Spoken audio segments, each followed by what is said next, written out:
திருவண்ணாமலை கிரிவலத்தில் இந்த 3 உருவத்தை பார்த்தீங்கன்னா கொஞ்சம் ஜாக்கிரதையாக இருங்க. முதல் விஷயம் கேட்குறது கொஞ்சம் வினோதமாக இருந்தாலும் அது கருப்பு நாய். இந்த கருப்பு நாய் உங்கள் பின்னாடி கிரிவலம் முழுக்க அவங்க கூட சுற்றிட்டு வந்ததுன்னா கண்டிப்பாக அது ஏதோ ஒரு சித்தராகவோ இல்லை சிவனடியரோ தான் இருப்பாங்களாமா. அந்த கருப்பு நாய் கிரிவலம் முழுக்க உங்கள் கூட வரதுக்கான காரணம் சிவன் உங்களை கவனிச்சிட்ருக்காரு அப்படின்னு அர்த்தமா. இன்னொரு சைடு என்ன சொல்கிறாங்கன்னா, கிரிவலம் நீங்கள் வர்றது சிவனுக்கு ரொம்ப பிடிச்சிருக்கான், அதனால தான் நாய் உருவத்தில் உங்கள் பின்னாடி வர்றாராம். 2வது உருவம் பறக்கும் சித்தர். இந்த பறக்கும் சித்தர் திருவண்ணாமலையில் மட்டும்தான் இருக்காரு. அவர் மறைஞ்சு வாழ்ந்துட்டு இருக்காரு. இதை 2007ஆம் வருஷம் ஒருத்தர் பார்த்துருக்காரு, அவர் வீடியோ எடுத்துக்காரு. ஸோ அதுக்கப்புறமா அந்த சித்தர் யாருமே பார்க்கலையாமா.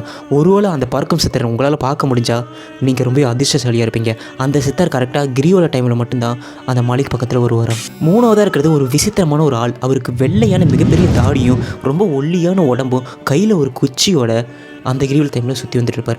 ஸோ அவர் உங்ககிட்ட வந்து தண்ணியோ இல்லை சாப்பாடோ கேட்பார். நீங்கள் அந்த தண்ணியோ சாப்பாடோ கொடுத்துட்டிங்கன்னா உங்களுக்கு ஒரு ருத்ராட்சத்தை கொடுப்பாரு. அந்த ருத்ராட்சை நீங்கள் வாங்கிட்டீங்கன்னா உங்கள் வாழ்க்கையை மாறிடுமாமா. இப்படியாப்பட்ட ஒருத்தரை அந்த இடத்துல பார்த்ததா பல பேர் சொல்லியிருக்காங்க. அவர் கையில் ஒரு ருத்ராட்சை வாங்கதா பல பேர் சொல்லியிருக்காங்க.